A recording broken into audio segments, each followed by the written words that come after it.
It's always good when everything checks out before we hit the button. But what's going on, everybody? Back for another week on the channel, Conscious Approach. Once again, thanks for tuning in. Thanks for watching. My name is JV Wins, joined as usual by my good friend Dogon SS. And we got a lot of hot stuff hitting the streets this week. You know, just as usual, man, more hot fire. Shouts out to Dylon from back in the day. We spit hot fire. Mhm. But we are going to begin this week's commentary talking about a video that went viral courtesy of someone named Diamond the Body. I don't know who this person is. I just learned of her existence this week because of this clip that went viral. Apparently, she is a rapper. Apparently, she is a personality in the hip hop industry, on the hip hop scene, but she made waves because she was asked about her body count. She was asked about how many sexual partners that she has had thus far in her life. And the response that she gave is what has people talking about it. So we figured we would join the ranks and also talk about it. Once again, her name is Diamond the Body. And she was asked, what her body count situation looks like, and she answered it unabashedly. So we are going to respond to her unabashed response with our own unabashed response. So you can go ahead and hit that off, man. And if you haven't seen this, the number is, depending on your perspective, the number is kind of crazy, or maybe it's not crazy. I don't know what this, I don't know what kind of world we live in anymore. So I try to not let anything surprise me and shock me. But this is what she said, and we'll go ahead and talk about it. Like, I'm just telling my truth. Okay, I've been literally. I remember I lost my virginity at 12 years old. I remember the boy, everything. I remember the whole day like it was yesterday. But 12 bitch to now, it's been a lot, girl. Is it just my body count for just niggas or niggas and bitches? Mm. Hmm.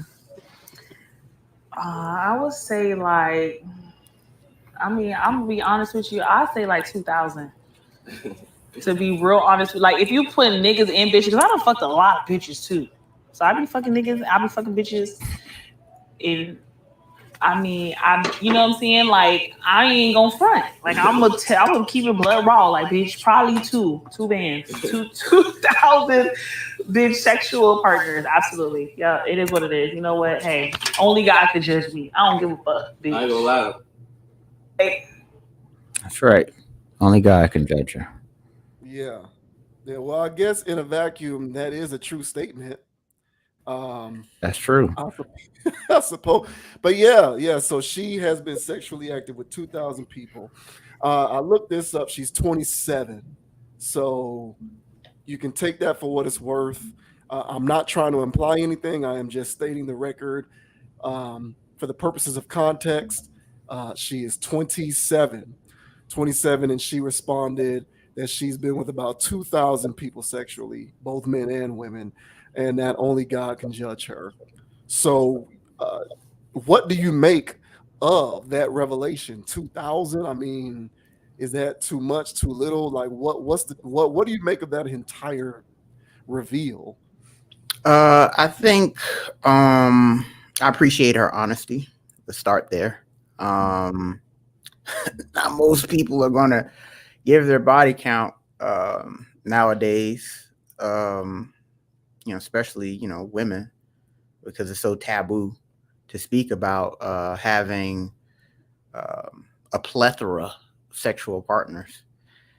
This young lady here, um, what she said, 12 or 13 since she's been active. So she's been in the game for about 15 years. So I don't know, quick math on that. I don't know what that equals a year.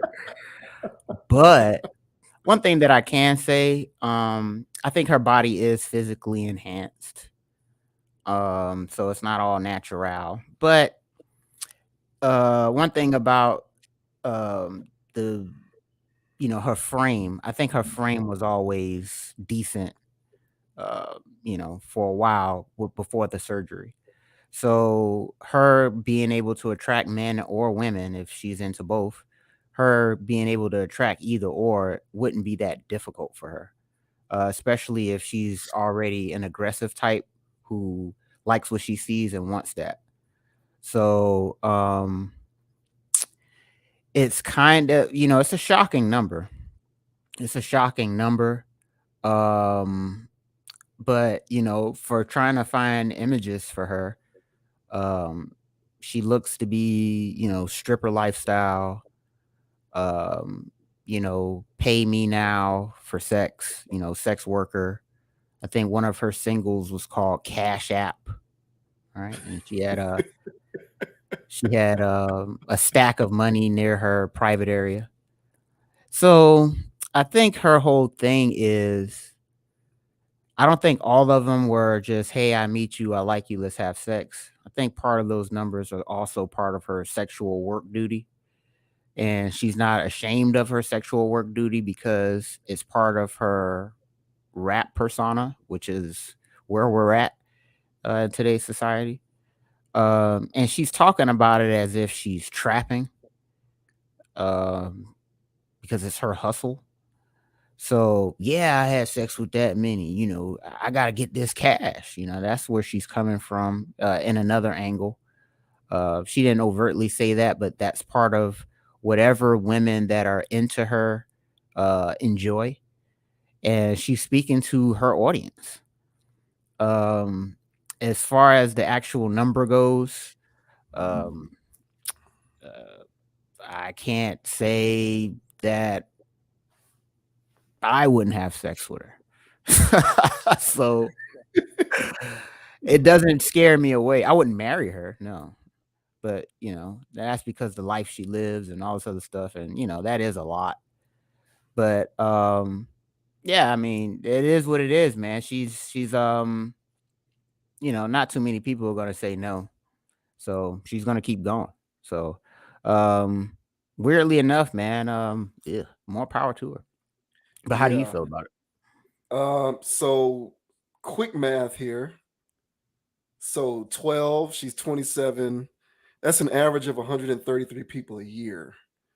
That's a Um, lot of people. that's an extreme number.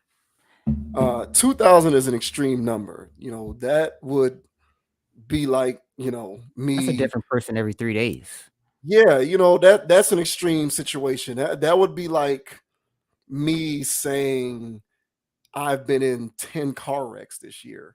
Like, that's such a high number. It speaks to your inability to drive if you've been in that many car wrecks in a single year.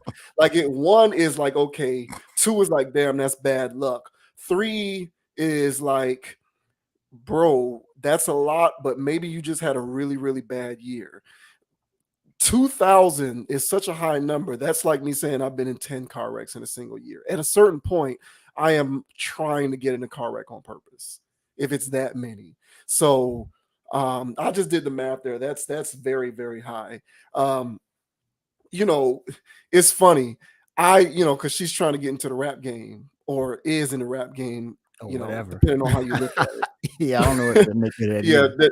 you're right. Depending on how you look at it. So I kind of feel like, because we've talked a lot about how men and women, we're given a lane and we perform within the lane that we're given in whatever context we're talking about.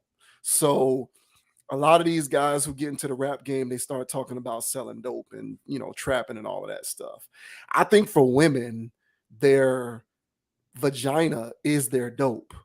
So like, when Jeezy came into the game, he was talking about all of the dope that he was selling, and Rick Ross and all of these guys to whom the majority of their content musically was about how prolific they were in the dope game.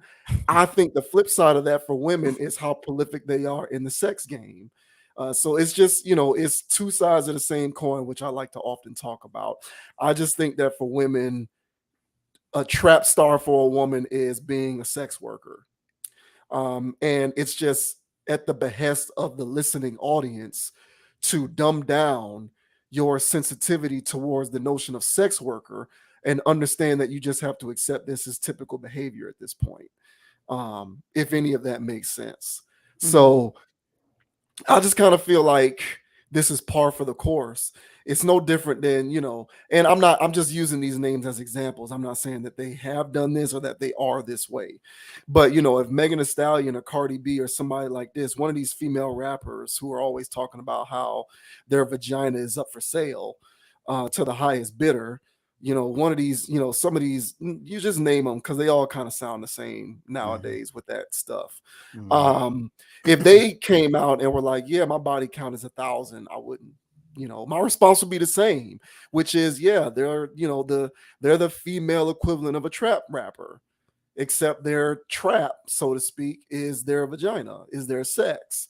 A lot of this stuff is just accepted modern day sex work and prostitution, but it's coded in the way that we are comfortable with because it's all fair game now.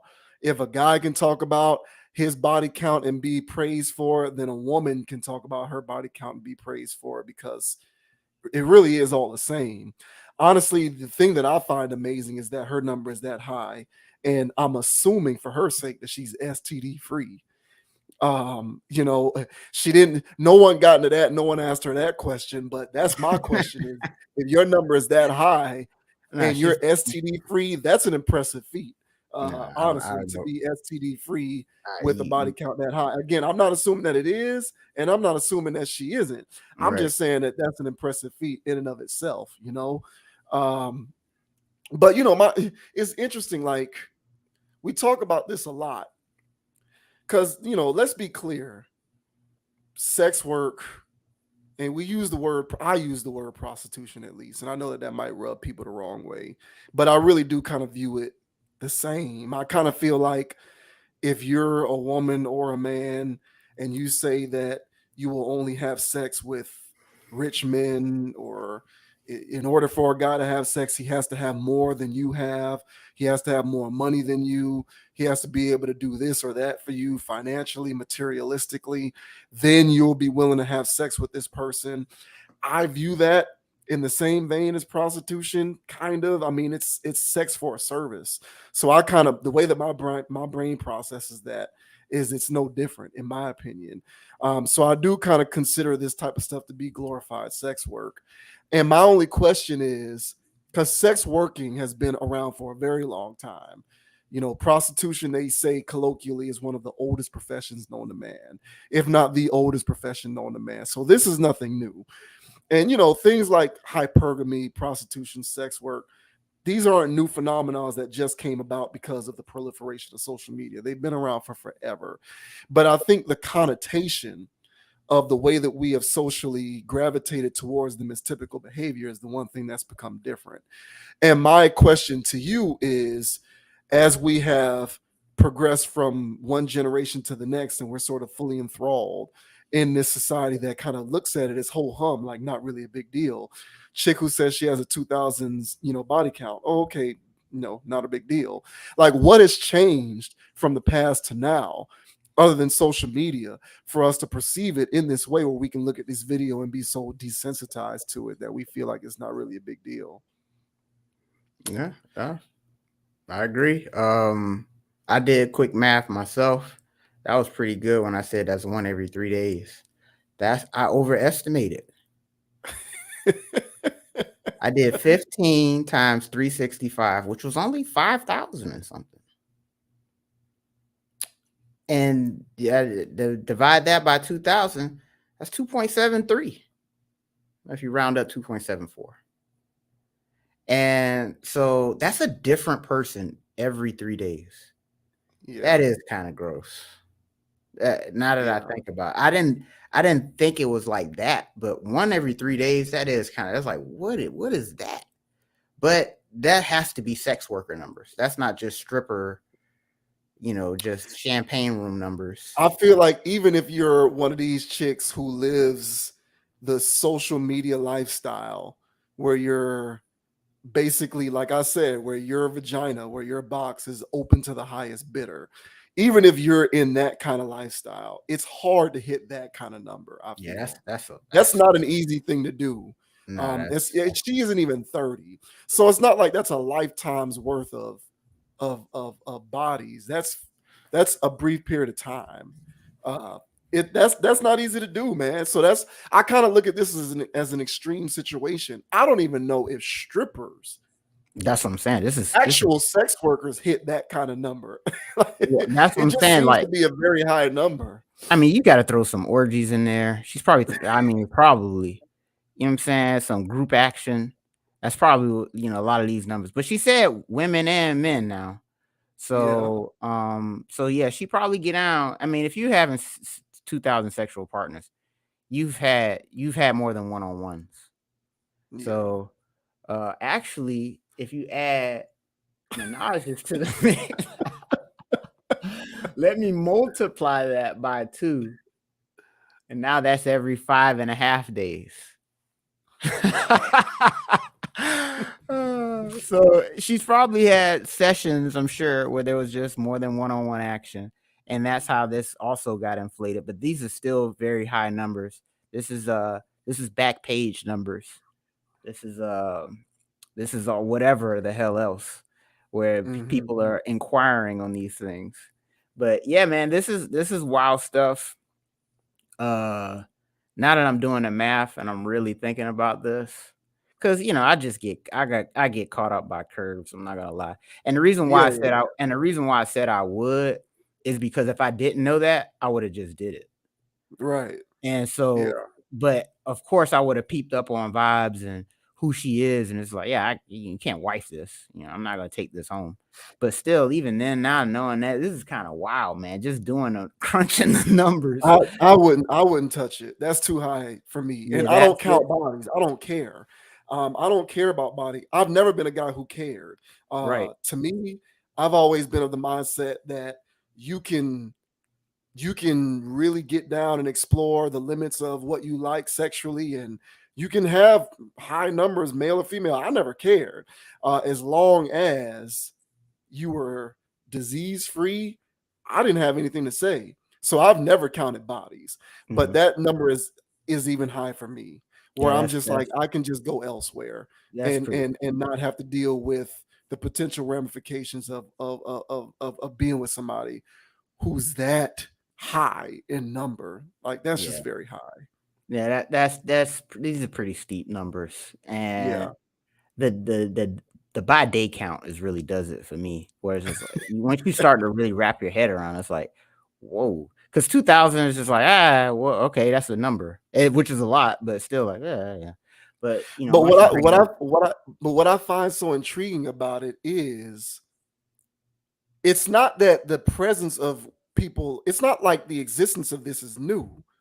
So Mhm. like this isn't a new thing, Oh yeah, but yeah. there's definitely been a change in the way that the culture and the society moves, where Mhm. we can become so dumbed down and desensitized to the very idea of it that we Mhm. can watch that kind of video and say it's not really a big deal.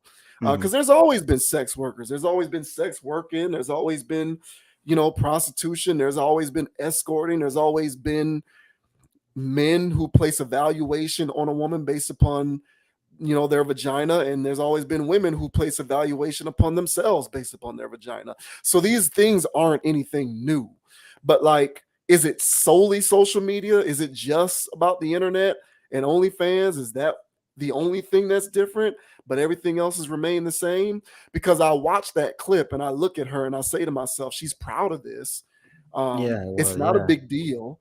It's yeah, not a big deal to her. It's not really, um, and I guess I'm trying to find the right way to articulate where I'm coming from. And I guess the root of it for me is in the way we have come to socially accept the fact that a woman's valuation is dictated upon her vagina, essentially, and how that completely flies in the face of what I am being told everywhere else in the world, where it is being dictated to me that I am supposed to value a woman for more than physical appearance and sex and vagina. But then you have females like this who completely throw caution to the wind and give me cognitive dissonance because I don't know which one to go with. I don't know what I'm supposed to believe. Am I supposed to say you're more than this, or am I supposed to say you are this?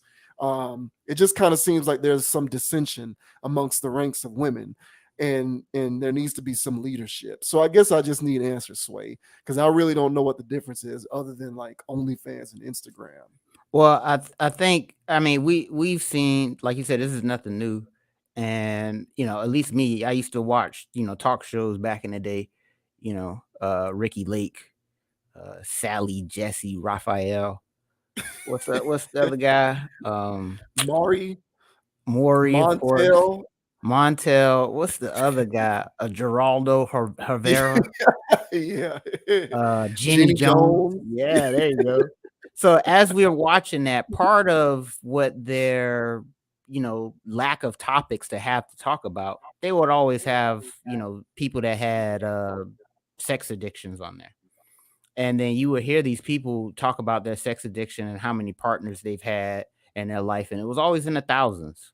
And then they would explain stories of how they would engage in this stuff, and it was very creepish, kind of weird stuff, of course, because in order to satisfy that itch, you're gonna have to be doing it in some public areas and all kinds of stuff, like low-key predatory. Mhm. And so nymphos have always been a thing, and now where nymphomanity, if that's a word, can be monetized, then well, you're killing two birds with one stone. You're getting that itch scratch financially and sexually. And so for this person here, because these are two, yeah, this is different mindsets, man. This is outlier behavior. So Mhm. therefore she's gonna have outlier ideologies where everything's justified and it all makes sense. And so yeah, this to me just speaks to the availability, like you said, of social media for people to actually speak their mind, and the fact that once we talked about in previous conversations where slut shaming and stuff like that has become no longer taboo, taboo to actually do so, Right. and Yeah. if no, you can't actually, shame somebody for their body counts and stuff. And I'm with you, man. I'm never the person to inquire about body counts. It's none of my business. Don't care to know. Um, so, do your thing, because I'm gonna receive a lie back anyway. Mhm. So why even bother to ask? So I don't even bother to go there. So, and that was another reason why I said, well, I would anyway. Now that I know, and then I did the math, like literally, like really thinking about this as I'm talking out loud. It's like, man, no, that is wild though. Yeah. This is wild behavior. And but she's selling a product on top of that. And she's definitely trying to hit her niche audience, and that's the strippers, the sex workers who need anthems to give them more juice to keep doing the stuff that they secretly hate to do. So yeah, man, this is modern times. We're gonna see more of this. Sure. Yeah.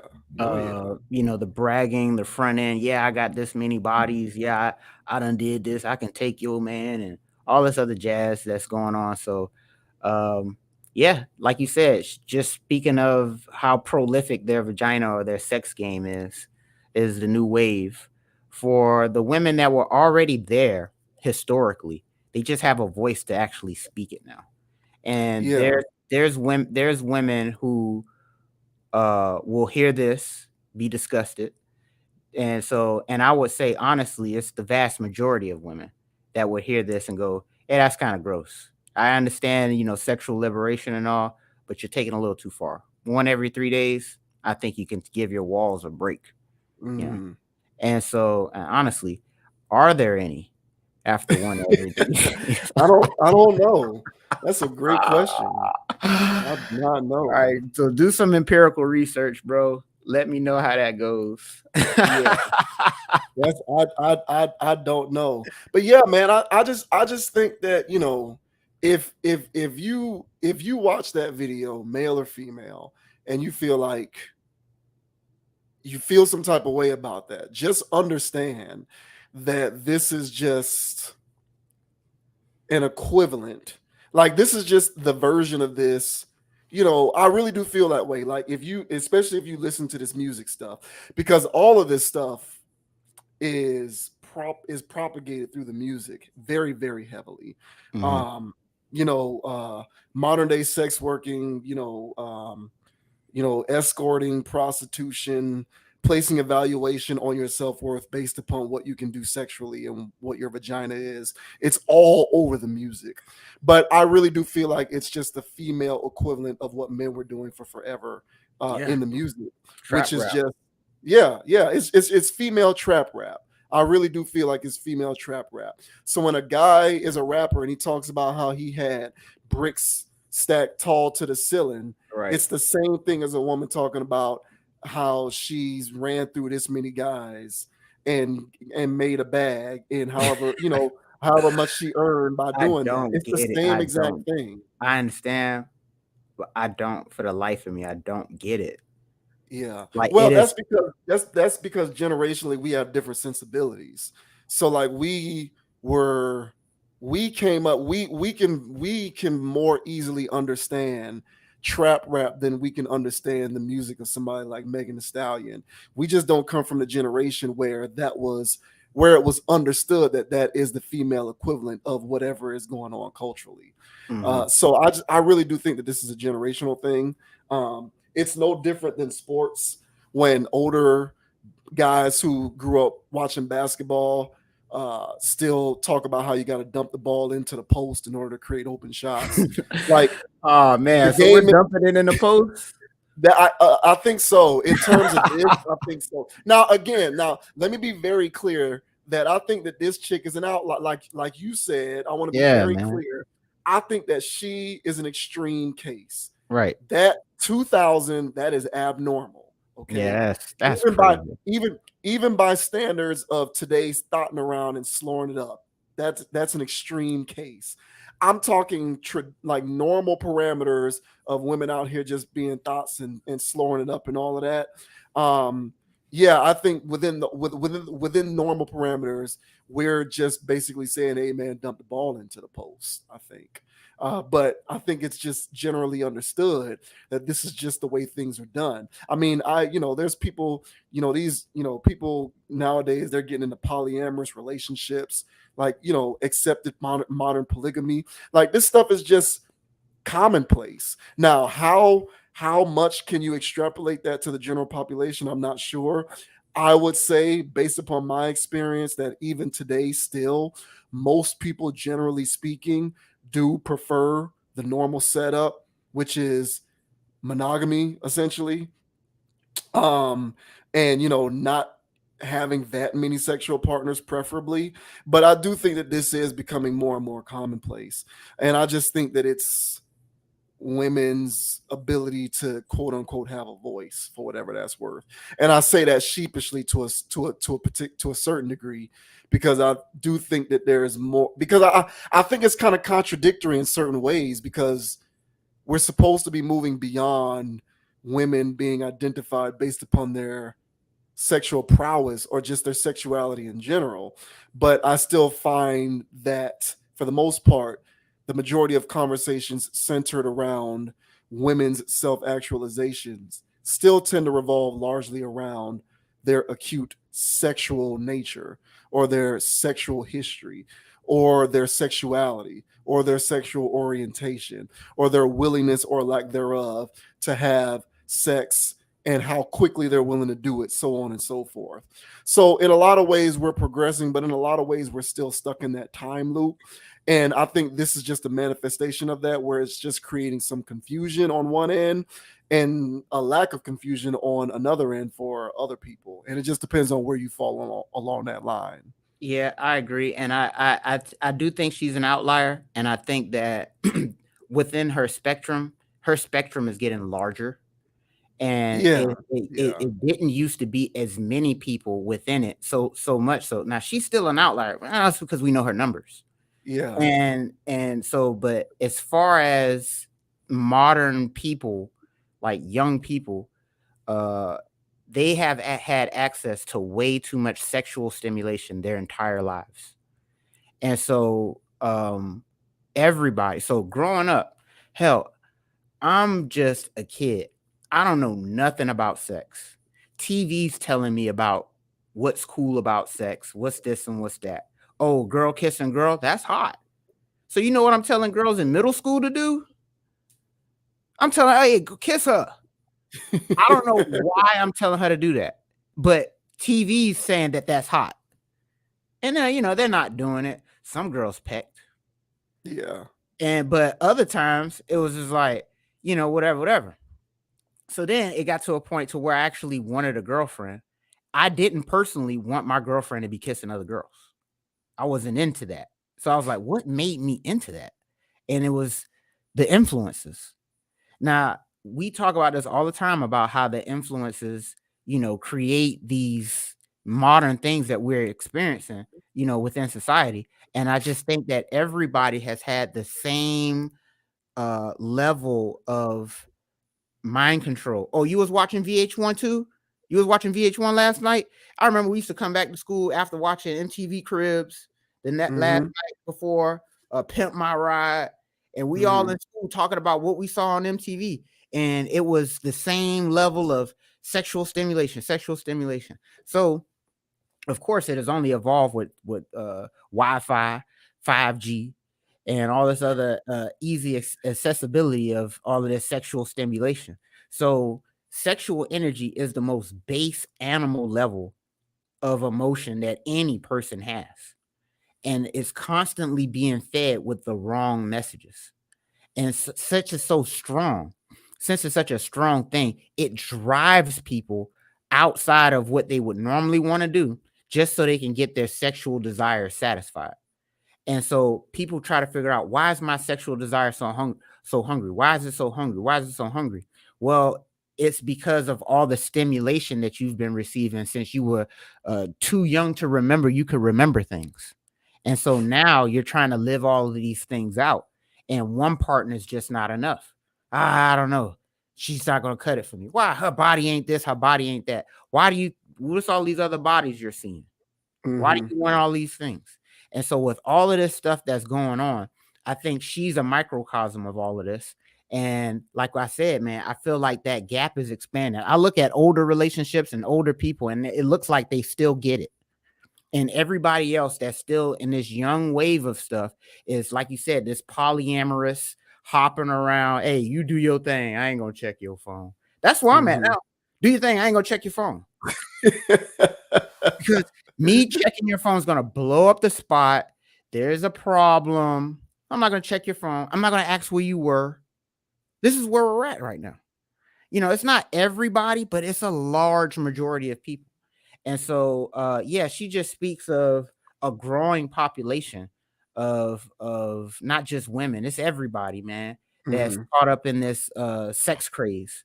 And eventually, man, we're going to get to this space of, hell, if we're not already there, of free love. Everybody just loving on everybody. Yeah, I think so too. Yeah. Yeah, it's just we're really getting there, man. So yeah.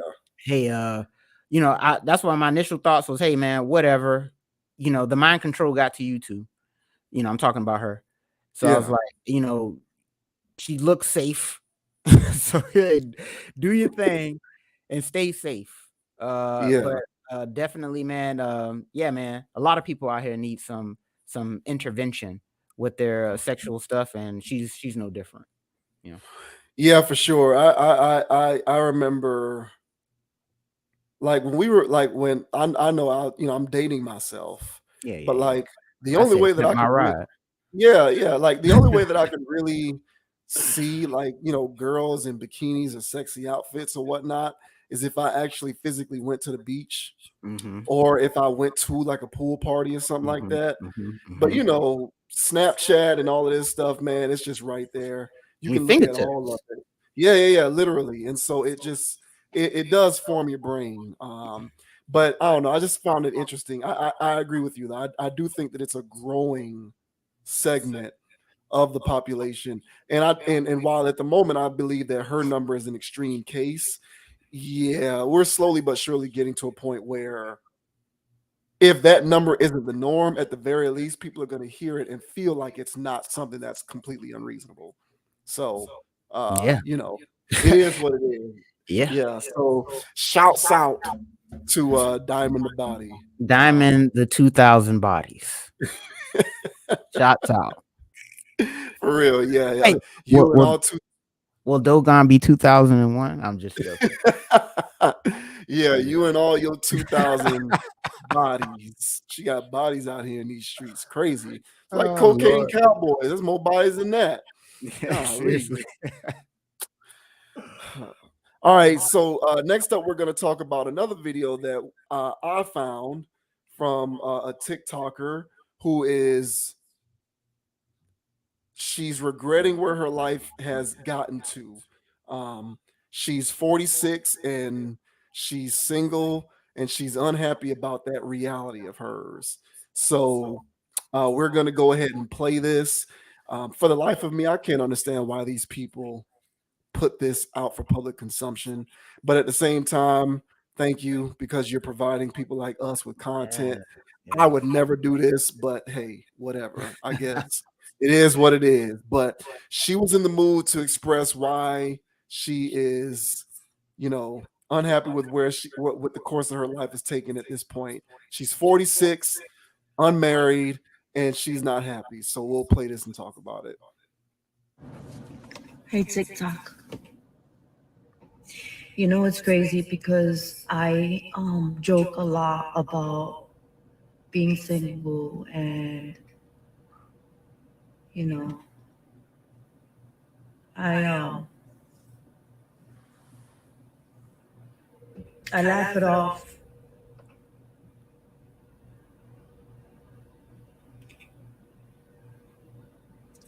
But I'm 46 years old. And while I'm getting ready for surgery and everything, it dawned on me. I'm sorry. It dawned on me that I'm 46 years old and I don't have a husband to take care of me. I don't have a husband to help me get ready.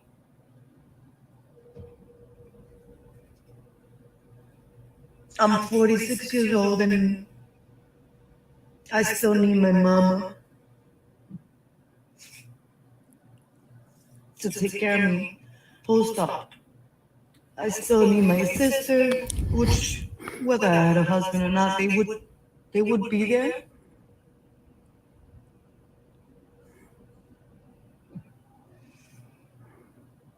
It sucks.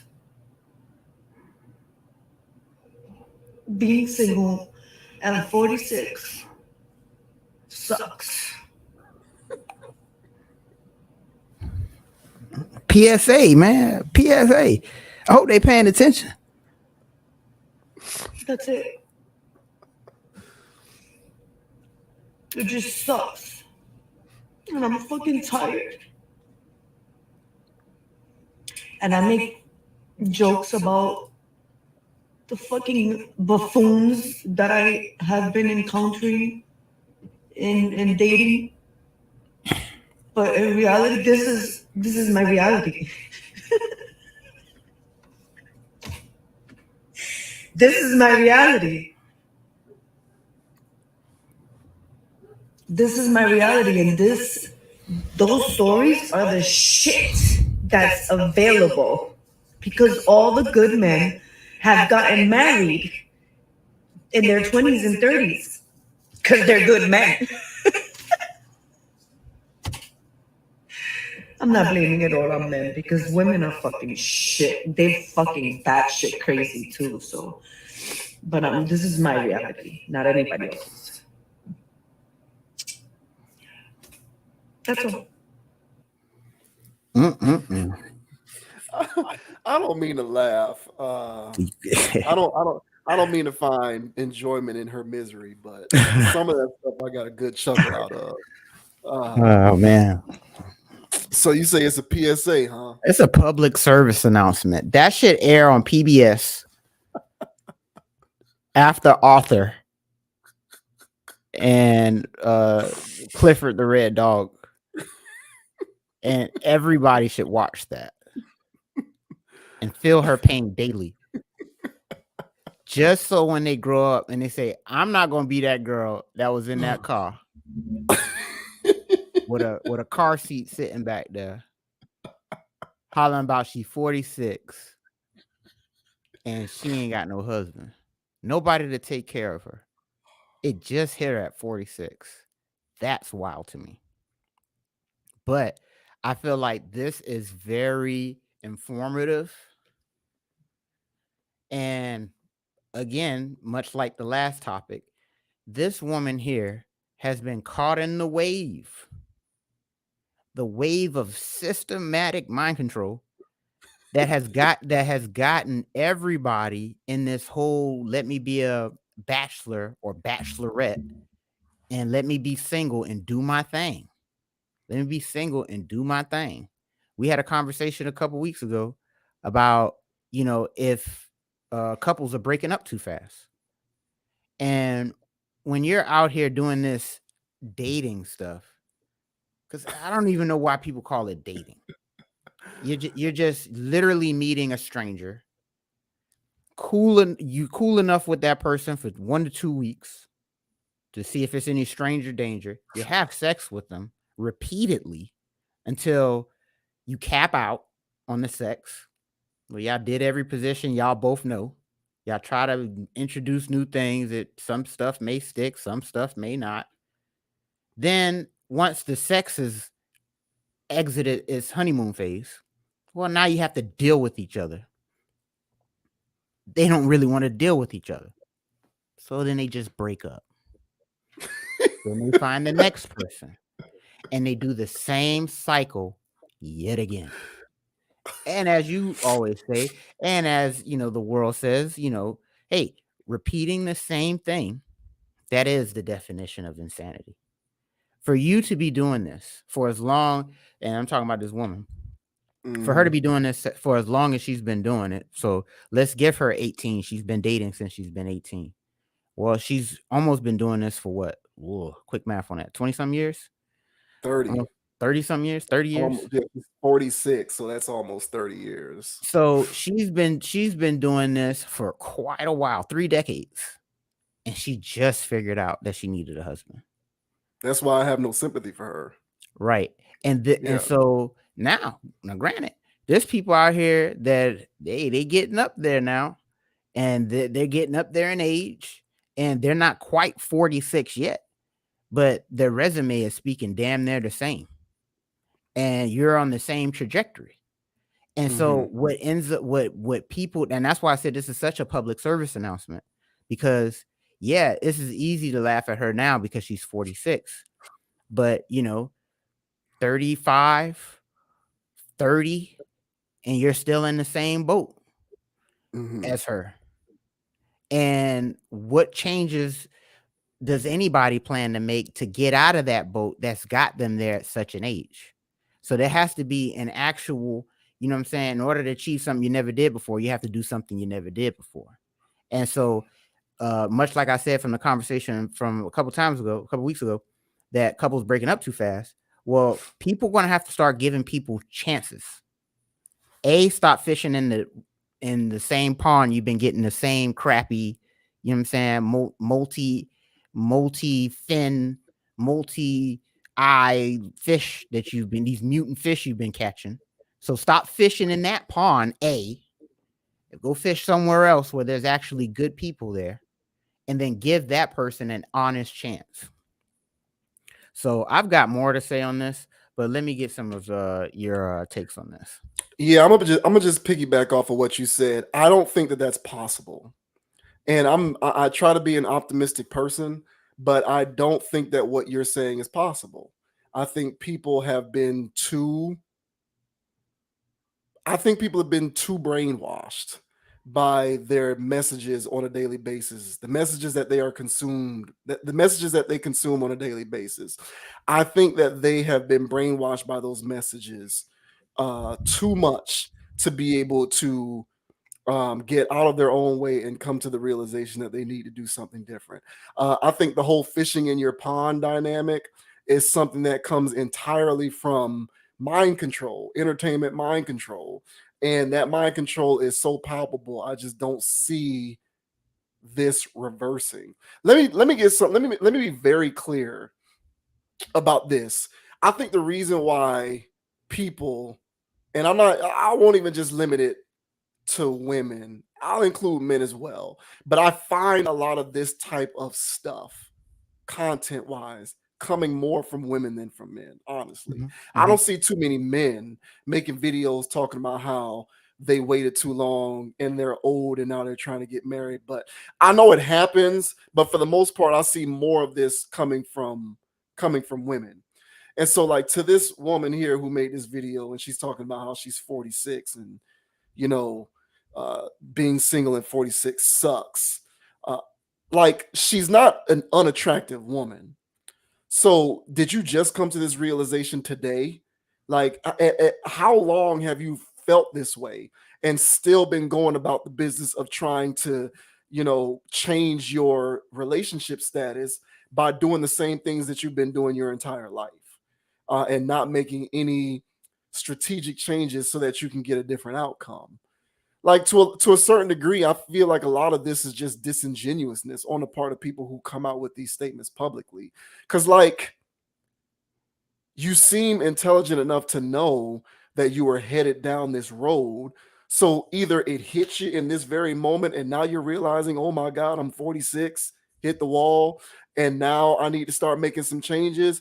Or have you known this for a while, but you still felt like you could squeeze a little bit out of that orange before you were officially too past your prime, to be able to, have to make changes, I guess.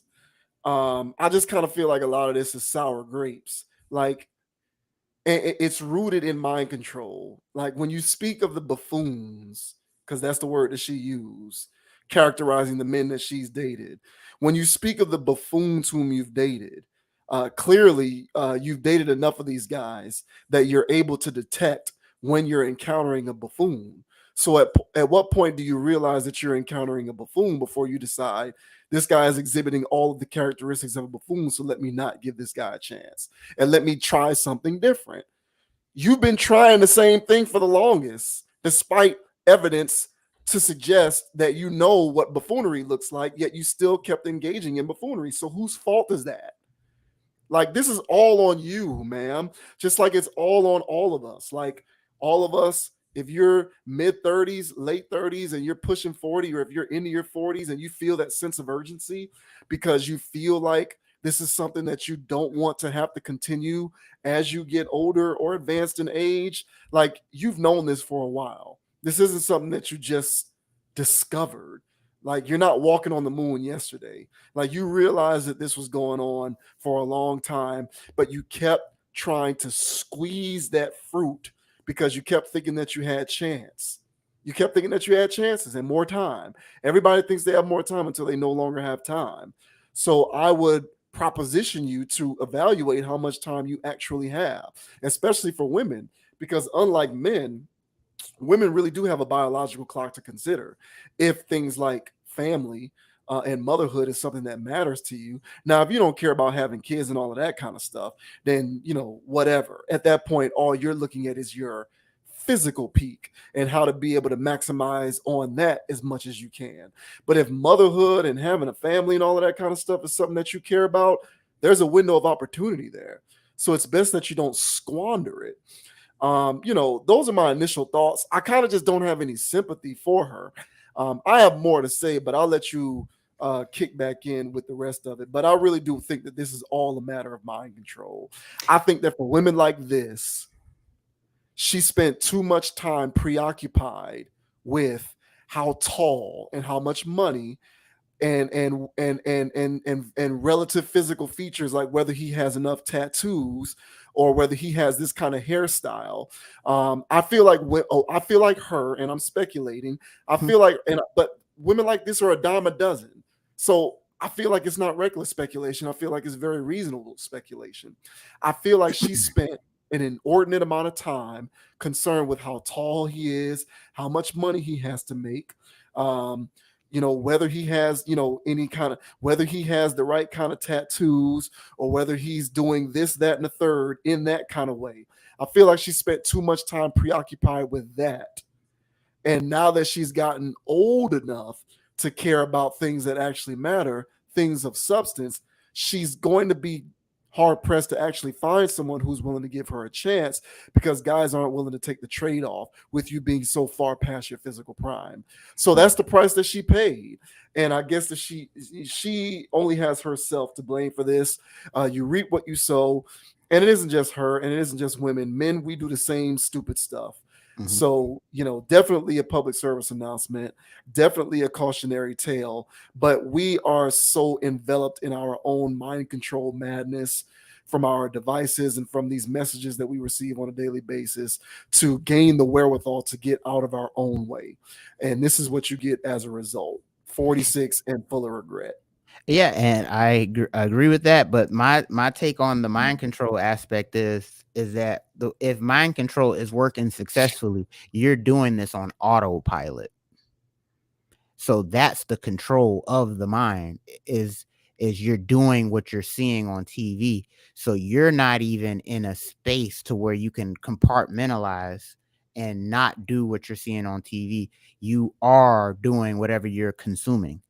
And so the height, the money, the whatever, the tattoos, the whatever, that stuff was given to her somewhere. The same level of crap that girls nowadays. She's 46. You talk to a 18-year-old, she's going to say the same crap. So it's the same. Absolutely. Yeah. It's the same. They're getting it from somewhere. So as a man, I know where I consume my filth from, and I know where I got all of my ideas about what a woman should be in my life and all that other stuff.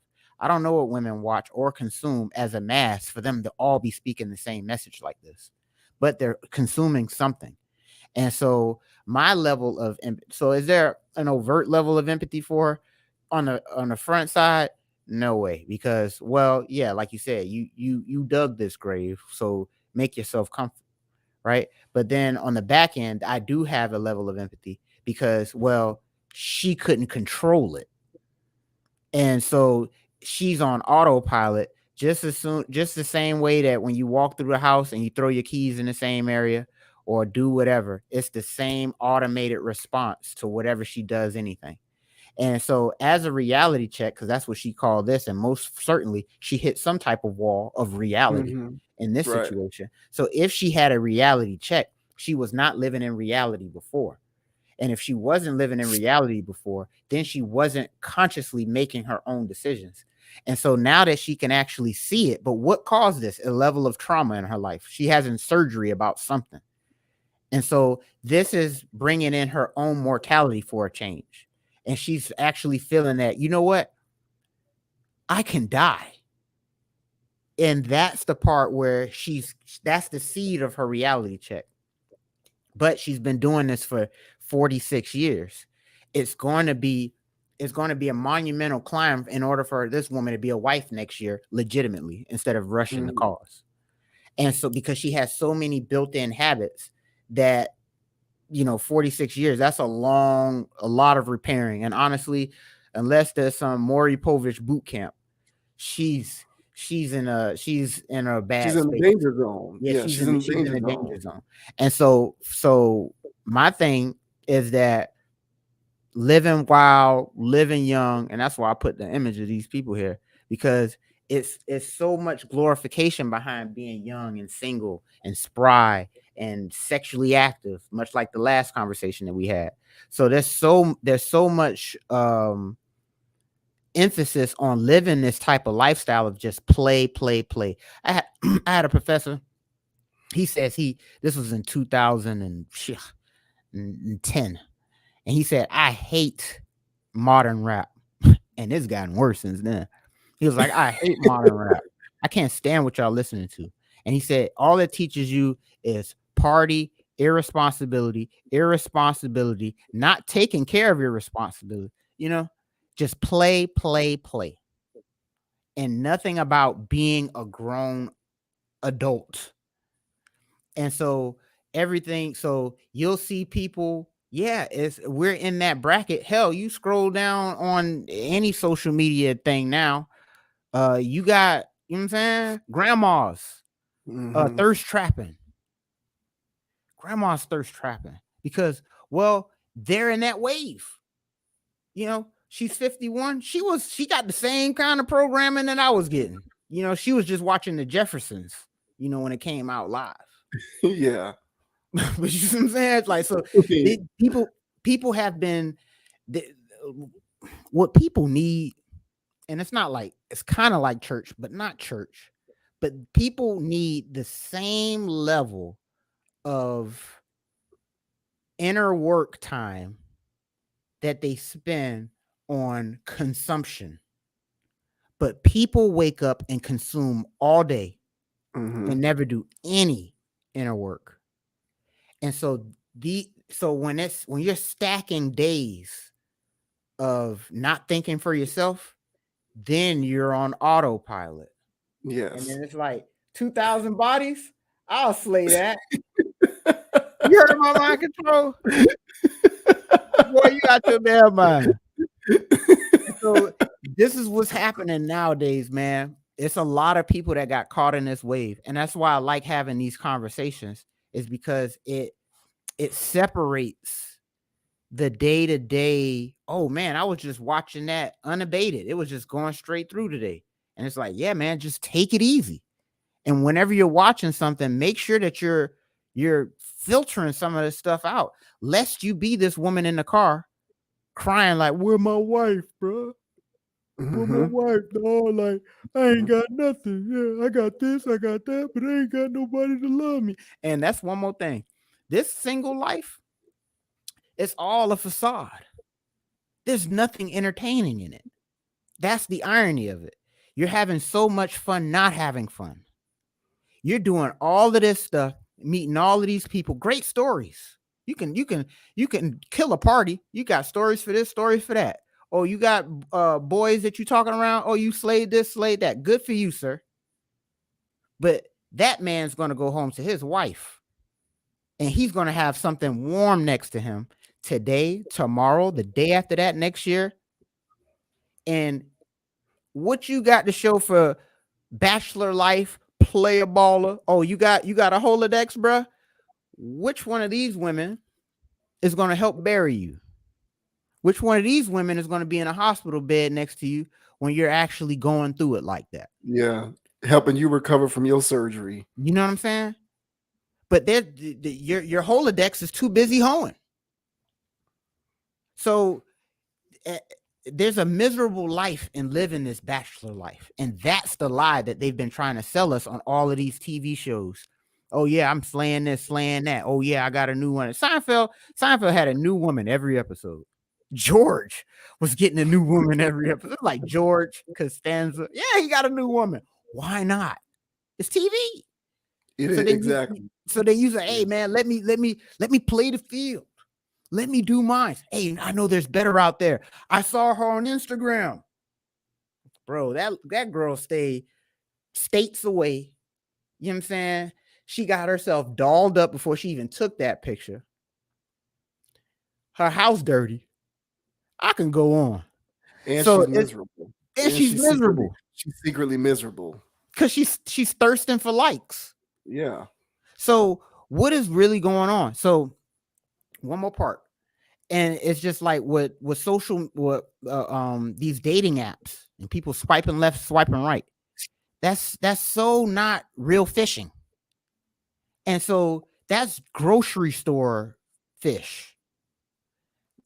Life, you gotta go out there with your own rod, your own bait, and you go out there and you fish and you hunt. Now I know somebody that had a good relationship off dating apps. Outliers. Dating apps or sex apps. You're just hooking up. So this is more of the same behavior growing and growing and growing. So yeah, there's so many angles to this, and a lot of people get caught up in it. And so nowadays, people treating social media as their therapist. Yeah, you're gonna hear these stories now because there's a lot of people that got caught up in this mind control, bro. Yep. Yeah, I agree 100%. I remember when I did my one semester at FAMU. I was co-opting between FAMU and Florida State. Mhm. And I was trying to get an undergrad degree in journalism. One of the professors I had at FAMU, her name was Dr. Valerie White. And she was such a hard ass. I'll never forget that lady. She was the worst. She'll give you a F in a quick. She'll fail you in a quick minute. She didn't give Oh a man. damn. But like she used to say, one of the things that she said that I'll never forget, and this was back in 2007. Okay, so like before things got where they are now. This is back in 2007 when things were a little more tame. She was like, it's unbelievable how many people are walking around in modern society who are mentally unstable and need help. And you'll just never know it because they're just operating in a state of mental instability constantly. And she's absolutely correct. That just speaks to that last point that you mentioned about people using social media as their therapist when they really need to get an actual therapist. All right. But you also mentioned something that I'll also end with, where you talked about people consuming all day but not actually working on themselves. People don't take inventory of themselves enough because you're right. People conduct their dating lives mechanically, the same way that they conduct the rest of their lives mechanically. So a woman can come up on a guy who she intrinsically knows is a good guy, but she'll disregard him because the internet has told her, her feed has told her that the guy needs to be able to take her this place, put her in this car, at least be this tall, at least kind of look like this. That is all mind control. And that is firmly what I believe is at the root of why there is so much relationship anarchy. And men and women do this. Men do it too. Like, and listen, I'll speak for myself because I've done it. That's how I know that this is a real thing. Like I've done this where it's like I got something good, but I forsake it because I am so brainwashed that I believe that the grass is always greener and then I can find something better. And the thing about it is it's an exercise in futility because you will never be able to replace value with whatever physical requirements you think you seek. There's just never going to be an even exchange of that. But we're all caught up in this madness. We all do the same thing. So I've always had a theory that there are two kinds of people in this world. There is the utilitarian and there's the non-utilitarian. People who are utilitarians, they conduct their lives in such a way that every single thing that they do, every behavior that they commit to, every action that they commit to, every commitment that they commit to is based upon the notion that there is some practical yield that it is going to have for their life. So in other words, I'm not going to commit to this behavior if I don't see the practical use of it. Does this action serve as a practical use for me? So what I personally find is people who have successful lives and people who have successful relationships, people who aren't 46 making TikTok videos saying I'm 46 and I'm single, people who don't have to do that, those people are utilitarians. And what they basically known throughout their entire lives is I'm going to conduct my dating life in a manner that is going to yield a practical use for me. People who don't do that are the people who just consume and don't take inventory of their own situation. So think about it. Years ago, you and I did a video talking about Ray Allen because Ray Allen got caught being catfished or scammed because he was thirsting on Instagram, and it got found out because the person who he was thirsting after on Instagram, it wasn't an IG model. It turned out to be some dude who was a catfisher named Bryant Coleman. And so like one of the things that came out of that video was I talked about how I realized sometime in my mid-20s, I need to get off Instagram.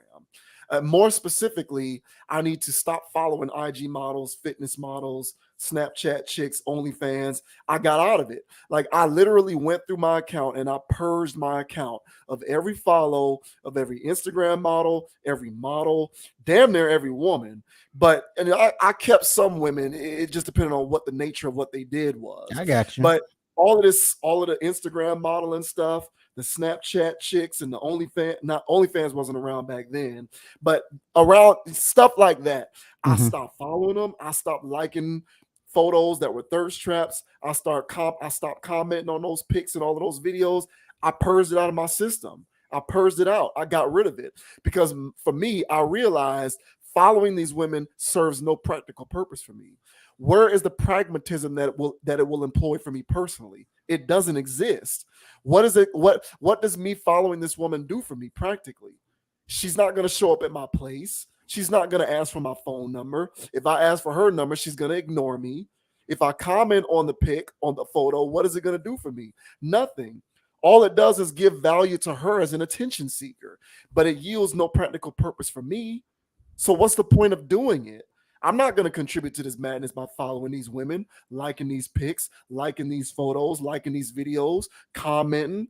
You don't get the currency of my follow. So I purged my account of all of it. I flushed it out of my system and I never looked back because it serves no practical purpose. And that form of mind control ceased to be a constant presence in my life. And I was at least henceforth able to conduct my relationship life after that point from a more balanced perspective because I didn't have that caliber of mind control influencing my decision making process. And that was the utilitarian in me saying, I need to get rid of this from my life because it serves no practical use. So I think women like this, as well as other people who are just so ingratiated in being on their feeds 8 hours a day and feeling like you can't have a boyfriend or a girlfriend unless they meet this, and this. Where did that come from, sir or ma'am? Oh, well, it's what I see on the podcast that I listen to, or it's what I see on YouTube all the time, or these are the chicks that I follow on Instagram, or I got a friend and his boyfriend does that. Or how do you know that his boyfriend is doing all of that? How do you know her boyfriend is doing all of that for you? Because I follow her on Instagram. You flush all of that out of your system. Like, people need to really sit back and say, what practical purpose does this serve me? And if you can honestly come to the realization that it is practically serving you no use, don't commit to the behavior. And if you don't commit to the behavior, you will learn how to think for yourself and you will employ those aspects in which you are able to think for yourself when it comes to how you go about your dating life. And you'll learn how to be confident enough to not fish in the same pool because that pool that you're fishing in is giving you nothing but bullshit all the time. You'll gain the wherewithal to no longer do that.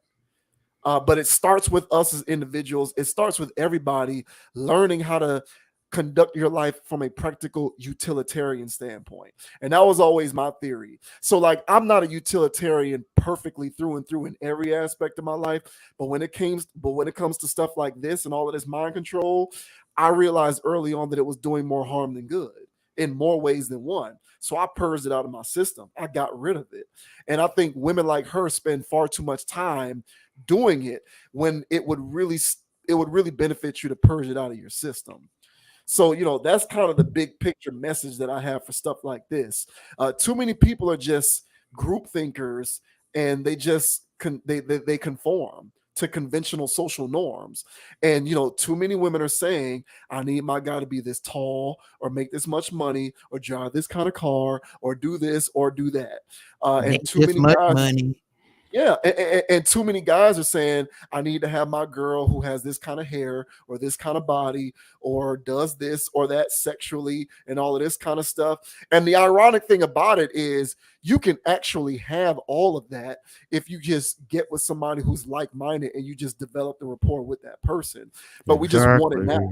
Exactly. Yeah, but you just want it now and you need it now. And there's no patience. And these women just walk around saying, are you not already 6'6" and making $200,000 a year? Okay, you're not good enough. Next. And before you know it, you're 46 and you're crying on the TikTok because you have no guy there to pick you up from your surgery. Well, whose fault was that? It was yours. So like, everybody needs to be more of a utilitarian. And that's not something that I read in some scientific book. It's just a theory that I had. There's just two different types of people. You have people who are just wayward and they're just out here and they just do stuff and they don't take inventory on whether it serves an actual practical use for them.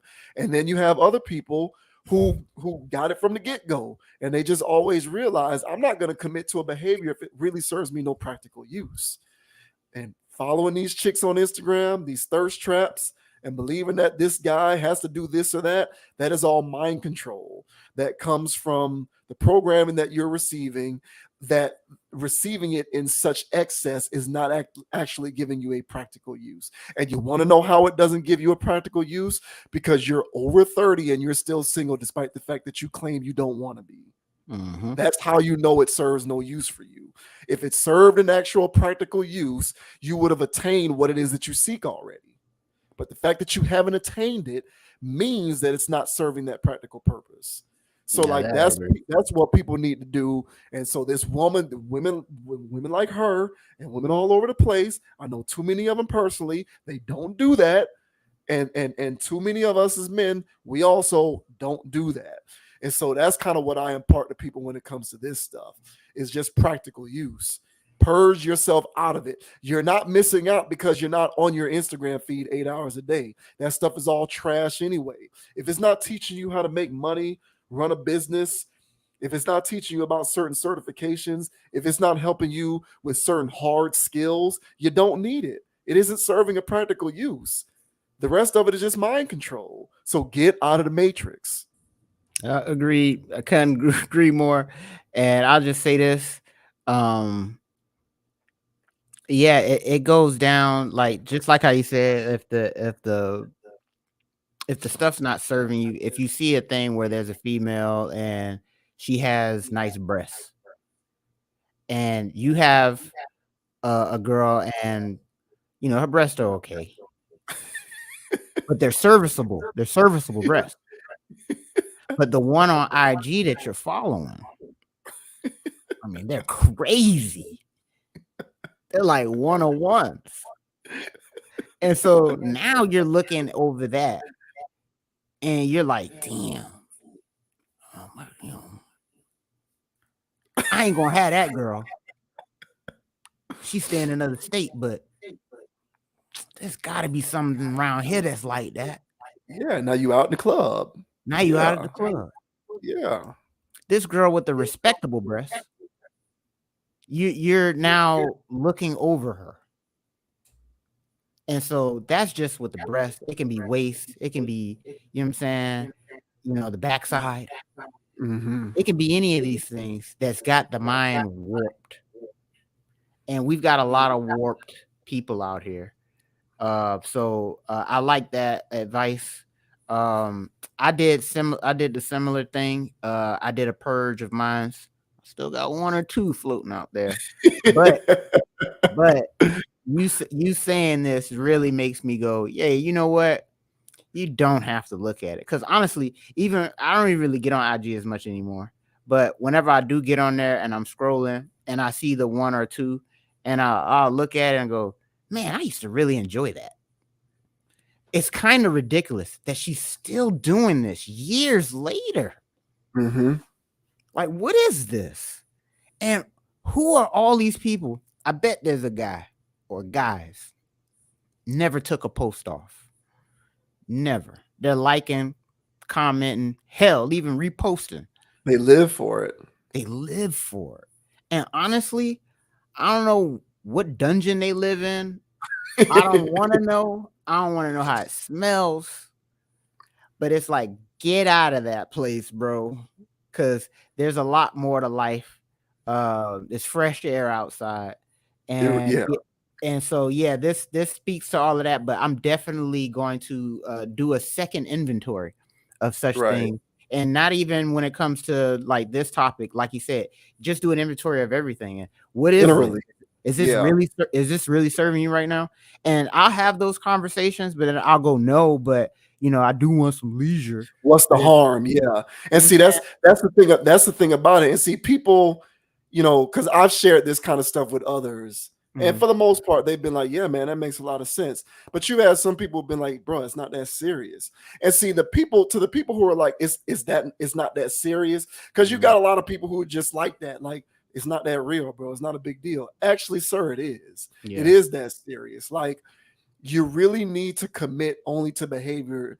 You really need to commit only to behaviors that yield a practical purpose, honestly. And like when it comes to relationships, this is something that's more important for men to heed because, again, I still feel like women are their own worst enemies. Like they just, but at the end of the day, because of the way sexual dynamics work, all women have to do is just come to the realization that they can think it's okay to think for yourself and accept this man's advances and just see where it goes because he can be a great guy. But we as men need to assert ourselves to women. We need to go out there and actually do the legwork when it comes to trying to meet women. And so because we have to go out there and do the legwork to meet women, it's even more important that you only commit to behaviors that yield a practical use. So even though you're following these people on these social media networks and you don't think it's a big deal, just ask yourself, what practical purpose is following this person serve me? What are they teaching me? Are there any skills that I'm learning? Is there anything that I'm being provided of tangible use? And if you can say the answer to that question is no, get rid of it. Unfollow it because it's just clutter in your brain. It's clogging up valuable bandwidth that can otherwise be given to something else that's far more useful. So like, this is where we are with a lot of this stuff. It's just people just need to learn how to be more of a utilitarian. And this is not something that's a genetic predisposition. It's a learned behavior, which is the crazy thing. Like there aren't people who are more likely than not to have the capacity to conduct their lives this way. It's completely learned. So, fortunately, you might have people who grow up in a household where their parents teach them the value of only committing to behaviors that are yielding things that provide actual value to you. But then you have other people who aren't so lucky, but everyone has the capacity. So it's not a matter of a genetic predisposition or anything. It's just coming to the realization that that might be the better way to go about doing things. And it is a big deal. You might not think it's a big deal when it comes to relationships and your dating life, but it honestly is. Because if this chick was more of a utilitarian when she was younger and in her physical prime, she wouldn't be 46 and single. I guarantee it. But the fact that she spent far too much time enveloped in madness and not really sitting down and asking herself, do I really? And I'm speaking. It's like I'm putting words in her mouth. I'm really speaking to all women who are in her situation, not just her specifically, but like to all women who are in that situation. Did you really sit down and ask yourself, do I need my guy to be this tall? Do I need my guy to be this rich? Do I need my guy to have this kind of car? Or do I need my guy to be able to take me on vacation 10 times a year? Did you really sit down and ask yourself, is that something that I need? Or is that something that I believe is what I need based upon things that I didn't even teach myself or that no one else taught me? And I think if you're being honest, you'll see that it's not something that you actually came to the conclusion yourself. It's stuff that you were just programmed to believe. So stop following celebrities. Stop following all of these other people, these celebritats. Stop following Kim Kardashian. Stop thinking that you're supposed to live the same reality as her, where you think you're supposed to be in a relationship that's a fairy tale romance, and you got a guy who's able to do all of this kind of stuff.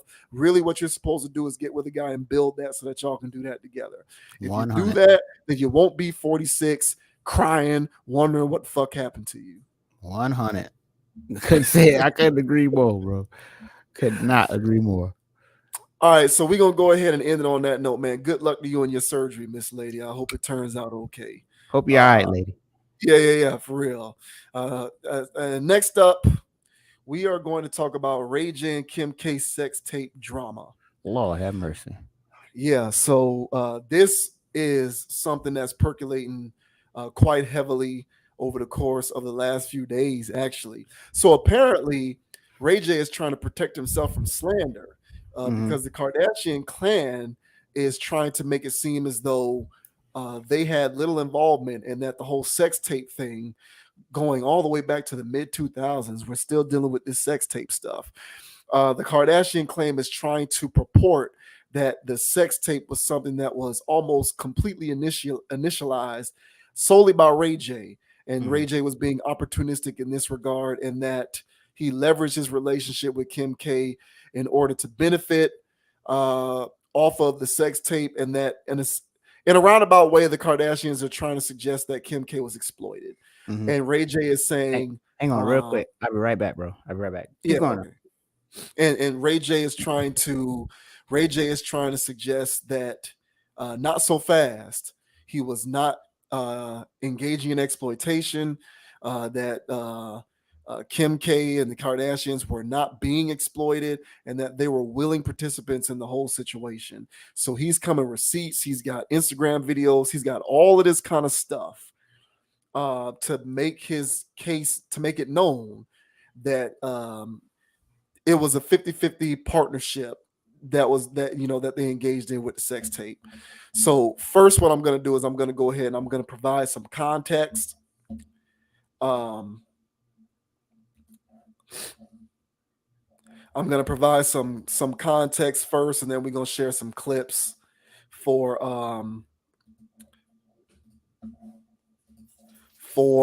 what Ray J had to say. Ooh, yeah. All right, so let's get this going. Hold on. Oh, you about to read the article? Yeah. So I'm gonna just read the article real quick. Okay, cool. So this article comes from Yahoo. Says Ray J refutes Kris Jenner's claims that she wasn't behind Kim Kardashian's sex tape release. So it says Ray J is taking issue with Kris Jenner's claim that she had nothing to do with the release of his infamous sex tape with Kim Kardashian. The tape, which came to be known as Kim Kardashian Superstar, was made public in 2007, 5 years after Kardashian filmed it with her then boyfriend. The rapper and reality star 41 took to Instagram on Saturday to post a 28-minute Instagram video taken while on vacation in the Dominican Republic, in which he condemned the Kardashian family. He also threatened to come after them legally, threatening to sue them for defamation. Quote, "You're going to try to crush my career, make me look stupid when you know you was the mastermind," he said in the video. "Kris, you know you ran the play." Ray J's statements are in response to Jenner's appearance on the Late Late Show last week, during which she let host James Corden hook her up to a lie detector test while he and Kylie Jenner proceeded to ask her questions. One of the questions was whether she had helped her daughter Kim release her infamous sex tape. "No," Jenner replied. After a few seconds, the polygraph examiner confirmed her answer was true. Quote, "Thank you," exclaimed Kris. "We cleared that up." But Ray J, who is the brother of singer Brandy, is sticking with his story. In his Instagram video, he accused Jenner of taking a lie detector test with a fraud. "I want to sue the dude that did the lie detector test," he said, adding that he was just going to sue y'all and not say ish. In another post, Ray J stated that they have effed with the wrong person. What you are trying to do to me is almost inhumane and foul at the highest level. F this just being racist. This is wrong to do to anybody. So that's pretty much the gist of it. Ray J is essentially suggesting that his character is being defamed under the Kardashians' assertion that they had nothing to do with the sex tape and that it was all Ray J. And Ray J is suggesting that the Kardashians had everything to do with it and that Kris Jenner was the mastermind behind it. So Ray J, we're going to play some video of Ray J proclaiming his innocence and coming with his receipts. Mm-hmm. So we'll go ahead. Yeah, and we're just gonna play some light parts of this because it's about 7 minutes long. But we just want you to see his IG rant. It went on for about 30 minutes. This is a clip for about 7, but I just want to play his energy, him showing receipts and some of his statements, on top of the article we just saw. So let's go ahead and get a quick look at this here. Because I'm like, hold on, I can go more. A contract. You want to see the sex tape contract? There go the sex tape contract. There it is. There's the whole thing, right? That's my handwriting. That's it, right? This is the sex tape full contract. They done already breached the contract by talking about it. So let's talk about it. Let's talk about it. There you go. Let's talk about it. Like, let's keep going. Because right now, look. This is just the first shit. Now, there's no way I could use Kim Kardashian's name in this contract if she wasn't a part of it. This is light, right? It shouldn't even say that. It should say like superstar something else to just keep it really vague so it's cool, right? But this is a full-on contract.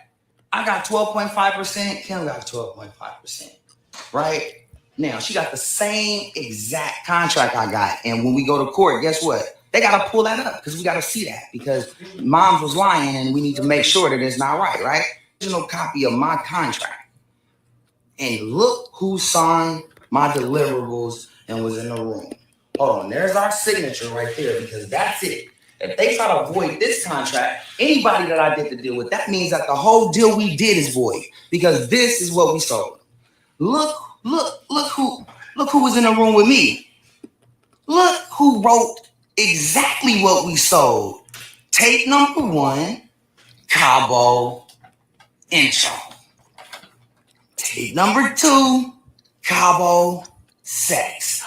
Tape number 3, here's the one that they said I had. Santa Barbara sex. Ray J, that's my signature. This isn't a copy of it. This is the original. So what did I do? So I just pull up handwritings of other people. I even went further because she wrote me a letter. All right, so he goes on, but him there just proving that indeed that they signed a contract in order to get this this whole thing accomplished. So I think, at least for me, how I'm seeing this, I get it. I've been saying this for for the longest, that this was contrived to prop up her career. Never heard of her before it. I heard of Ray J, but I never heard of Kim Kardashian. But then once the sex tape came out, it was like, okay, well, whoever this is.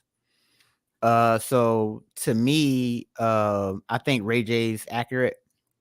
Also within his IG rant, he was also saying how there's some dude that teaches people how to lie on lie detectors. That's why, allegedly, she said no and then it checked out she was telling the truth type of thing. So also, it could be also, not to cut you off, but the guy conducting the polygraph can just actually say true. Right. So it's not like that's the hardest thing to fake. Like the guy can just say, "Oh yeah, she's telling the truth." So. And it's a lot of he say, she say in this, but you know what I'm saying? My boy Ray J came with some receipts, and looks pretty damning to me. In the sense that he has copies of whatever this is, and if this goes to court, then well, what's all of this? So but I've always felt like this was, to the point it got boiled down to a contract. Not surprised, but I always felt like it was some type of agreement between the two. Ray J got good pub out of it. She definitely got great pub out of it. It was genius marketing move for her and her career, and she's still using it.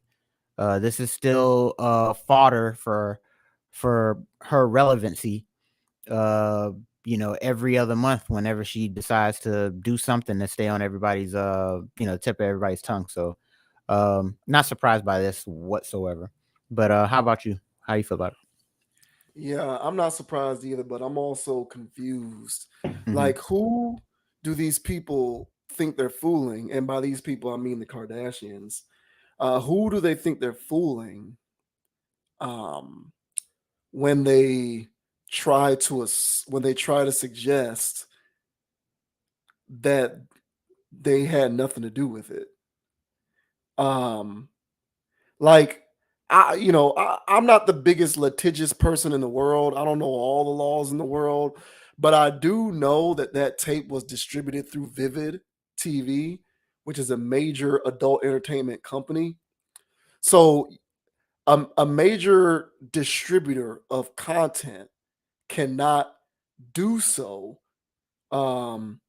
without there being a contractual. You can't do it. Consent. It would be illegal, Right. There right? needs to It's be some level illegal. of consent. Yes, it's illegal to distribute content without the consent of the people who are in it. And the consent is derived via a contractual agreement. So no one is going to think that you had nothing to do with it. So the only thing that I'm flabbergasted by is why they continue to perpetrate this fraud about their lack of involvement in the sex tape. Newsflash, Kardashians, no one thinks of you any differently whether you had involvement or lack thereof with the sex tape. No one's going to care. Like, no one is going to look at you in a redeeming light if it comes to light that you had nothing to do with this. So why continue to try to put it out there that you had nothing to do with it? What do you stand to gain from this? But see, this is the narcissism of these people. Like, their delusions of grandeur are so beyond the pale that they think that they can put this kind of message out there and people will believe it. And the sad thing about it is, somewhere you do have people who are going to believe it. Absolutely. And you're going to have people, and you're going to have people who are going to think Ray J is lying. Yeah. And I just don't get what about facts, data, and statistics? To quote the late Kevin Samuels, do you not understand? It's feelings and not facts. That's what it is. It's all about feelings and your interpretation of the way you think the things are supposed to be based upon your worldview, which is not rooted in reality whatsoever. So, like, I'm just, stories like this again. You said you're not surprised, neither am I. I don't put it past the possibility that they can be in cahoots, drumming this up for more, just to get out there. Because if there's one thing that the Kardashians have mastered, it is profiteering off of media and hearsay without actually lifting a finger to contribute anything meaningful to society. Yep. They've mastered the art of that. Yep. They've mastered it. So I don't think it's complete. I don't think it's outside the realm of possibility that this is all coming up now because they're just trying to get some pub out of it. Why is Kris Jenner on these late shows? For what? What is she doing? What does she have a movie coming out, a TV show? Like, what is she doing? Is there something that she has going on in entertainment that I'm unaware of? Why is she on these shows? For what reason? There is no reason, because she is nothing. She does nothing. That family does nothing and is nothing other than they're media magnates. That's what they are. They're modern day socialites. They're those people from back in the day. I can't even put people like Marilyn Monroe doesn't even qualify, because at least Marilyn Monroe was like in movies. Marilyn Monroe was a model. Like, Marilyn Monroe did stuff. Yeah. What does she do? Who? I mean, I know what Kim K does on the side, but what does she do? What exactly? But the thing about it is, what she does, even if she does anything today, it's a something that she does that's derived from nothing. Is the point. So, like, even if she does do things now, it came from nothing. But they mastered it. The way that these socialites back in the 30s and the 40s were able to just hobnob it with high society and get essentially street cred off of their namesake and being able to rub elbows with people in high society. They profited off of social skills. That's what they profited off of. And they've been able to parlay those social skills into a lucrative existence that really is rooted in nothing. And how do you continue to keep that train going? By drumming up stuff like this. This thing came out in 2007. Who the hell cares? Like, listen, again, let me repeat. Whatever people's opinions are of the Kardashians at this point, they're going to remain that way. Whether it is revealed that they had little to no involvement with the sex tape or every involvement with the sex tape, our knowledge of that changing is not going to change how we feel about who they are or what they stand for. So what purpose does this serve? Nothing other than content, for channels like this and for channels like everyone else. For the sake of me hoping that this isn't a publicity stunt, I'm on the side of Ray J. And if this does go to court, I hope to God that he siphons them for every dime that they have, because he does have receipts. He does have a contract. He does have the initials. You can't cross-reference the handwriting on those documents with Kim Kardashian's handwriting to see that it is hers, unless you're going to argue that she's been pantomiming her handwriting for the last 20 years. So, I'm not taking sides in this because I think this is just celebrity whateverness. But for the sake of Ray J, because at least he did have talent and contribute something to the world via his music, for whatever that's worth, I'm always going to side with the person that actually contributed something tangible to society. I don't believe that qualifies in the case of the Kardashians. And I do think that at the very least it qualifies for Ray J because he had a career in music and he comes from a musical background and his family has a musical background. So there's something there. And so he has the documents, he has the receipts. And, I hope it comes out that he is able to win in any sort of slander or defamation type deal, because he would deserve it. You can run down the list, whether it's Chris Humphries, The Game, Kanye, The Game, James Harden, French Montana. French. These are all bodies that can be laid at the feet of the Kardashians.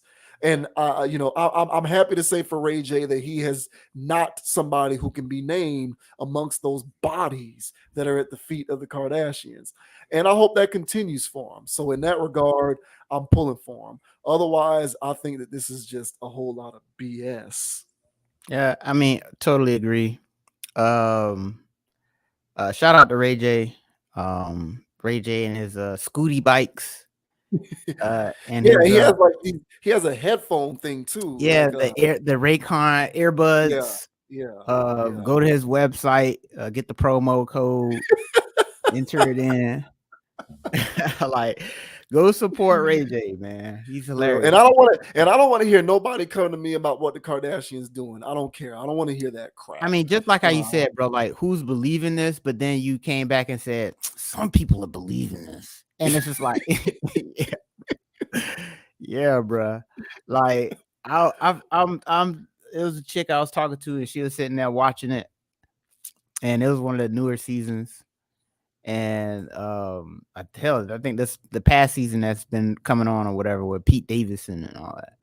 And so there's another one. That's another one I forgot to mention. And the bodies. Yeah. Pete Davidson. So then I'm sitting here watching it. I'm not watching it, she's watching it, but I'm in the room and I'm hearing it. So I'm like, all right, well, whatever. The amount of gas they gas Kim up on, they make her like a walking deity. And anything that she does is gorgeous, is beautiful, is smart, is this. Everybody is attacking her. She's always the victim. And when I was like, you've got to be kidding me with this crap. And she was like, what? And the girl I'm talking to, she's like, what? I'm like, man, this is no wonder there's people out here just still follow her, and they're out of their minds. There's people who actually sit around that feels like this is, first of all, this is more stuff for her TV show, because now we got stuff to talk about now. So now there's more topics. We're going to show only her side of the story, where she's the victim, where she got this sex tape that she recorded in privacy. This guy is circulating it or whatever kind of crap they're trying to make out of this, but making her seem like the victim. And now, granted, I would argue that the majority of people in the world don't believe her or her crap, but there still is a healthy amount of people who buy into this trash. And poor Kim, why they gotta do this to her? Why they can't just leave her? her and her mom and her family are the ones who are introducing this. And like you said, the Jenner person coming out and saying things, and this is a family operation. It really is. It's a cartel. It's a It's a cartel. they are a media cartel. They are. That's what they are. Yeah. And so everything they do is strategic. If there's any bit of dirty laundry, whether it makes them look good or bad, they're going to air it. And then on top of that, they're going to make themselves the victim in it somehow. So never mind what that woman did to Lamar Odom. It was always Lamar Odom that was the bad guy. That's another one. See how many bodies they got? Yeah, bro. You see how many bodies? These are bodies. I'm forgetting bodies. She got 2K. She got 2K like she got 2K like Diamond the body. She got more than 2K. This one right here, Kim Kardashian, she got more than 2K. Oh man, I forgot about Lamar Odom. That's a whole nother body. Yeah, you know what I'm saying? Almost killed that man. That man was doing all kinds of drugs and wild stuff while he dating and being in that family. It's weird. You can't go over there and be rational. And that's why Kanye be spazzing every other year or whatever, ever since he started dealing with that woman. It's not like he wouldn't spaz before, but it got worse. It got worse since he started dealing with that woman. So where there's smoke, there's fire. There's always shenanigans going on with these people. And it doesn't have to be. But like you said, this is part of their business brand. This is their model to come out with crap like this, to get the masses all looped in. And it's going to play towards ratings. If their season is still going on, if it's too late to introduce this, it's going to be on next season. You better believe it. Because they need real world content. Mm-hmm. So other reality TV shows, they make up stuff within the show. Yeah, they are writers. Yeah. Kim, they do it for real. Mm-hmm. And then they have real stuff that you can reflect on and watch. Mm-hmm. And if people can't see that game, then have at it. Have at it. But this is all game and fodder for their further endeavors, because when there's lack of content, well, what are we going to do? Date Pete Davidson. What? Pete Davidson? Then I'm sitting here and she watching the show and they're trying to justify how Pete is so this and that. And it's like, girl, stop. Pete Davidson. This has to be some type of stunt. And of course, as it shows out, it was. Mm-hmm. So I'm not surprised by anything that comes from this family. If it can be the most bizarre thing ever. Is it bizarre if it's coming from the Jenners or the Kardashians? It's not. It's all television. Hell, even their the OJ thing. Television. Hell of a distraction. It's just TV. These people do real stuff and then they make TV out of it. Yeah. So it's madness. But like I said, man, shout out to Ray J. Yeah. Cop the earbuds. All right. Get a scooty bike and download what's the name of that? I forgot where the Sextape was at. But just support Vivid TV. Yeah, Vivid I forgot TV. The actual name of the tape, though. Kim Kardashian Superstar. That's the name of the tape. I guarantee you there has been an increase in downloads of the video since this happened. Yeah, I guarantee it. And by the way, I've seen it. The tape is whack. Okay, it's not even that good. Number one, but yeah, I just these people. Their real life is like, so if you can understand what I'm getting at, their actual real life is a TV show. Mm-hmm. So like it's they're walking characters. Yes. Like it's almost as if they have no soul. Yes. Like they're actually, it's not like I'm an actor and I'm acting in this movie, but when I'm not on set, I'm back to being me, and this is who I really am. No, they're actually walking characters. Yes. They walk around all day, every day, in a character space. Their lives are their lives are virtual reality. Hell, I wouldn't be surprised if even when they're not filming their TV show, that they got a camera crew that they just have on staff at all times, just following them around for no reason. Like, wake up, having breakfast, that there's just somebody in there with a camera 24/7 just because. And absolutely, they conjure up events that Right. actually took place, but they do so for the sake of the TV show or for Right. content. So Right. if it doesn't come out this season, you best believe this whole Ray J sex tape bringing it back up is going to be a part of next season. Yep. Whenever it comes, I don't know what the status of that show is. Whenever it comes out, whatever it's on, it's going to be a part of it. And people need to understand, man, like, don't let your entertainment whisk you away from reality too far. Like, this stuff is not real. These things are glorified publicity stunts. It's not real life. Like, these people aren't doing these things for real. These relationships aren't real. These marriages aren't real. Hell, they have the kids, but the kids damn near aren't real. I mean, it's like, it's just take this stuff with a grain of salt. It's not real. They're walking around being characters. At this point, I don't even know if they know who they are as human beings at this point anymore. It is what it is. But the only reason why I can surmise why we are in 2022, 15 years after this thing came out, why it's still something that can still drum up news and stuff going on in the world and in the media, is because it's a strategic ploy to get something back out there so that you can take advantage of it for content purposes. Yep. And the only reason why it even registers is because people give credence to it. People are going to go now. More people who haven't seen the sex tape, they're going to go and they're going to download it now. They're going to buy it. Or people who don't have whatever their show is on. I don't know whether Hulu or Peacock, whatever their thing is on now, because I believe it's not on cable no more. You got to stream it. So like whatever it's on, you're gonna have people who get interested enough in this that they're gonna want to download purchase whatever platform it is so that they can start streaming this crap. And it's all a part of just fueling the machine. And this goes back to the previous topic that this goes back to the previous theme that I touched on with just being able to take inventory and knowing when to consume something based upon how much of a practical use it has for you.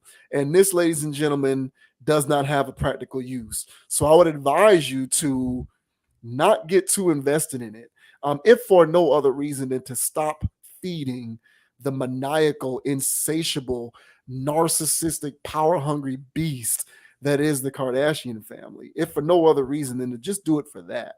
And that's pretty much all I had to say about it. Yeah, agree 100. And I'll say this, and this would be my last thing. This isn't the only or last contract this family has signed with someone for something, for whatever endeavors that they do. They thought about this so far ahead of time that they had to draft a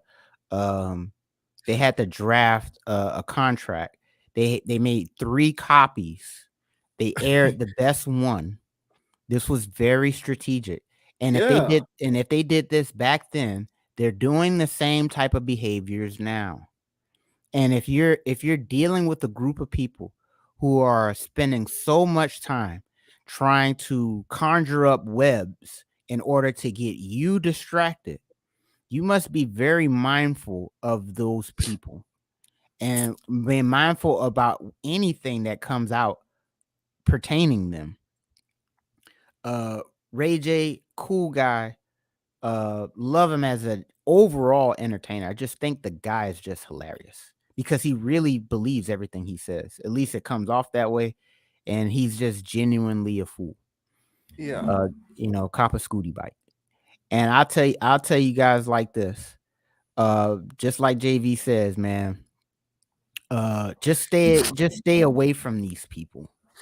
Whenever they're offering something for you to consume, just take your steps back, observe it, because it's gonna come across your desk. It's gonna they're gonna find a way. Hell, it came across ours. But the reason why we're talking about this is so that when it comes across your desk again, to not feed into their madness. And just like you said, bro, if it's not serving you, and honestly, can't think of anything that they have done. You know what I'm saying? Oh yeah, I can't forget. She's doing the whole jail thing where she's trying to Whatever. free she's trying to Yeah, free people from yeah, jail. whatever. Maya Moore is actually doing that the right way. If you want to follow somebody who's doing that, do it. Right.